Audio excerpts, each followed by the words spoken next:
Assalamualaikum warahmatullahi wabarakatuh.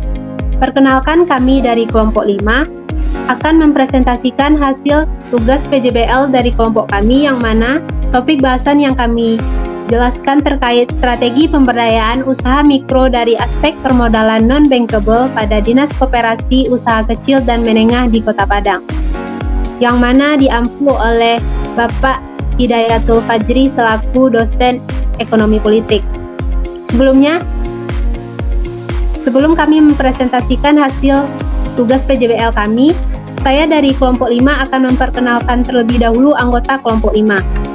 Yang pertama, saya Salma Husnila Putri dengan NIM 19042087. Selanjutnya rekan saya Muhammad Razik Rosal Fikri dengan NIM 19042158. Selanjutnya Fauza dengan NIM 20042013. Dan saya Nadia Aurelia Arifenka dengan NIM 20042124. Saya Dwi Andini Sukmawijaya dengan NIM 20042200. Saya Sakina Putri Azara dengan NIM 20042271.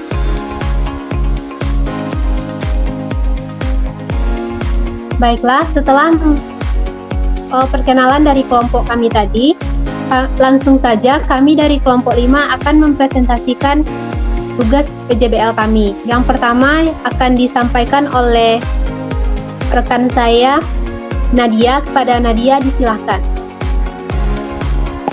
Baiklah, terima kasih kepada moderator.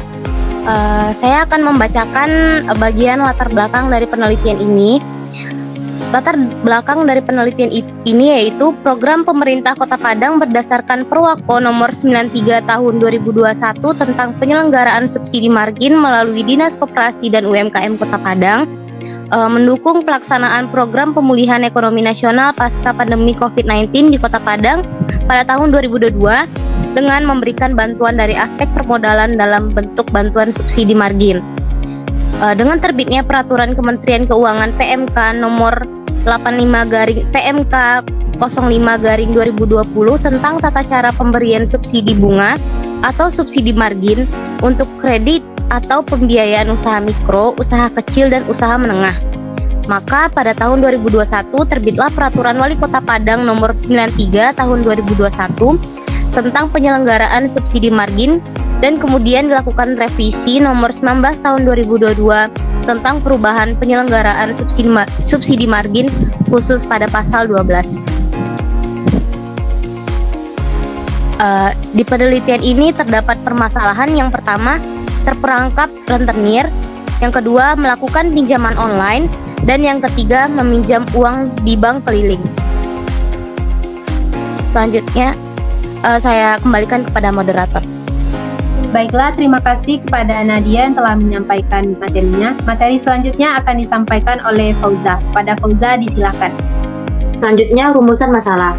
Yang pertama itu bagaimana strategi pemberdayaan usaha mikro dari aspek permodalan yang dilakukan oleh Dinas Koperasi, Usaha Mikro Kecil dan Menengah untuk pengembangan usaha mikro yang belum bankable menjadi bankable. Selanjutnya, untuk hasil penelitian. Selanjutnya, kembalikan ke moderator. Baik, terima kasih kepada Fauza yang telah menyampaikan. Materi selanjutnya akan disampaikan oleh Dini. Kepada Dini disilakan. Baik, terima kasih kepada moderator. Selanjutnya, yaitu apa itu subsidi margin? Subsidi margin yaitu beban pemerintah daerah yang diterima oleh Koperasi Simpan Pinjam dan Pembiayaan Syariah atau KSPPS sebagai penyalur dengan tingkat bunga yang dibebankan kepada penerima subsidi margin.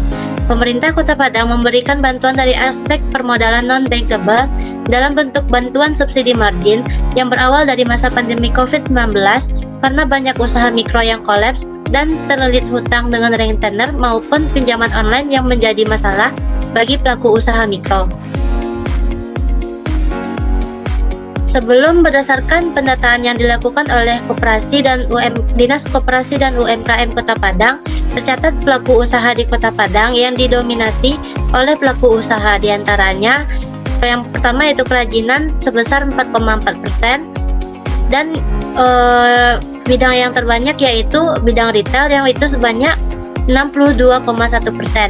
Selanjutnya kuliner saji dengan 4,4%, kuliner keemasan dengan 13,6%, dan terakhir jasa yaitu 15,5%.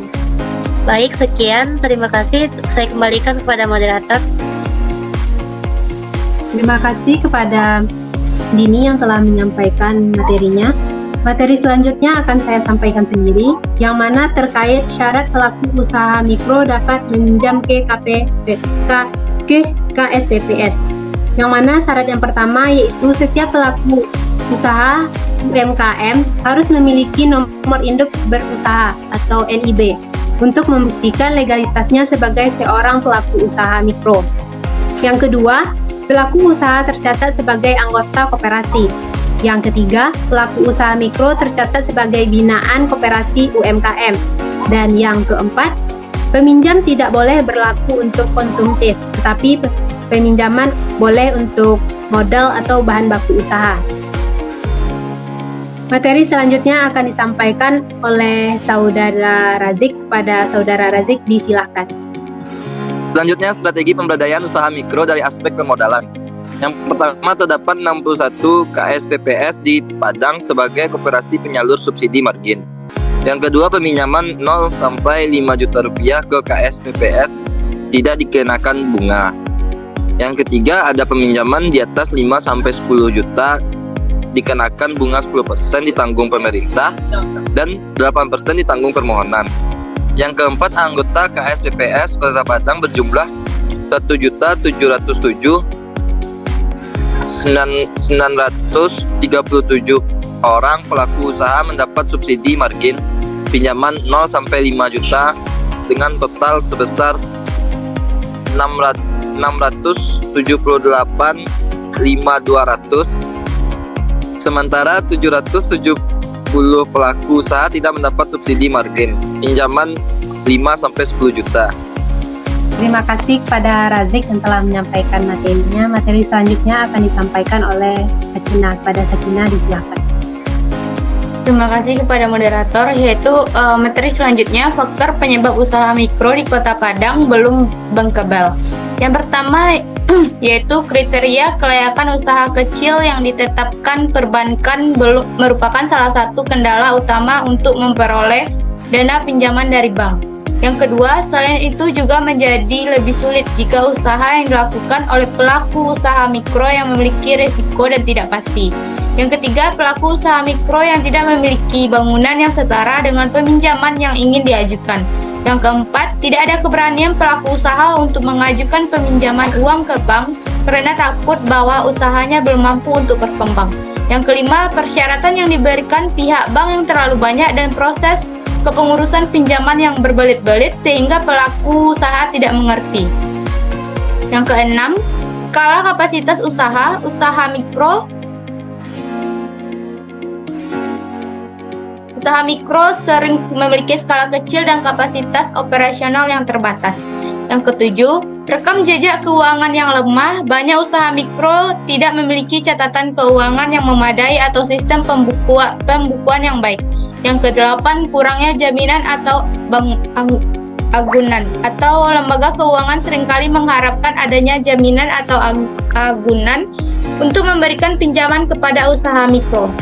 Yang kesembilan, ketidakmampuan membayar kembali. Beberapa usaha mikro mungkin tidak memiliki riwayat kredit yang baik atau memiliki kemampuan pembayaran yang terbatas. Lembaga keuangan formal membutuhkan jaminan bahwa peminjaman memiliki kemampuan untuk membayar kembali pinjaman secara tepat waktu. Dan jika usaha mikro tidak dapat memenuhi persyaratan ini, mereka mungkin dianggap tidak bankable. Yang terakhir yaitu ketidakcukupan persyaratan dokumen. Lembaga keuangan formal biasanya mengharuskan usaha mikro untuk menyediakan berbagai dokumen dan informasi seperti laporan keuangan, rencana bisnis, atau perizinan usaha. Jika usaha mikro tidak memiliki dokumentasi yang memadai atau tidak memenuhi persyaratan ini, maka mereka mungkin dianggap tidak bankable. Baiklah, saya kembalikan ke moderator. Terima kasih atas penyampaian materi yang disampaikan oleh Sakina. Sehingga dari penjelasan dari teman-teman anggota kelompok 5 tadi dapat kita simpulkan bahwa yang pertama, bantuan ini berawal dari masa pandemi COVID-19 dan karena banyaknya usaha mikro yang kolaps atau terlilit utang dengan retenir maupun pinjaman online yang membuat masalah bagi pelaku usaha mikro sehingga timbul inisiasi dari pemerintah dan Dinas Koperasi UMKM di Kota Padang untuk mempelajari aturan-aturan dan kebijakan yang muncul pada masa pandemi COVID-19 ini. Selanjutnya yaitu terkait terbitnya peraturan Peraturan Kementerian Keuangan nomor 85/PMK-05/2020 tentang tata cara pemberian subsidi margin untuk kredit atau pembiayaan usaha mikro, usaha kecil dan usaha menengah. Sehingga dalam hal ini pemerintah memberikan bantuan bagi pelaku aspek usaha dalam bidang permodalan bagi pelaku usaha mikro dengan bantuan subsidi margin. Pelaku usaha mikro dapat melakukan pinjaman maksimal sebesar Rp10 juta ke koperasi simpan pinjam pembiayaan syariah terdekat yang sudah bekerja sama dengan Dinas Koperasi UMKM di kotanya. Yang selanjutnya, hendaknya pemerintah Provinsi Sumatera Barat dalam bidang pemberian subsidi margin ini untuk dapat memperluas kegiatan program ini ke seluruh wilayah selain di Provinsi selain di Kota Padang sendiri. Yang mana agar banyak pelaku usaha mikro yang terbantu dengan adanya program ini. Bila banyak pelaku usaha mikro yang terbantu, maka bisa menaikkan ekonomi di Provinsi Sumatera Barat. Jadi sekian penjelasan materi terkait tugas PJBL kami dari kelompok 5. Saya moderator, jika ada kesalahan mohon maaf. Assalamualaikum warahmatullahi wabarakatuh.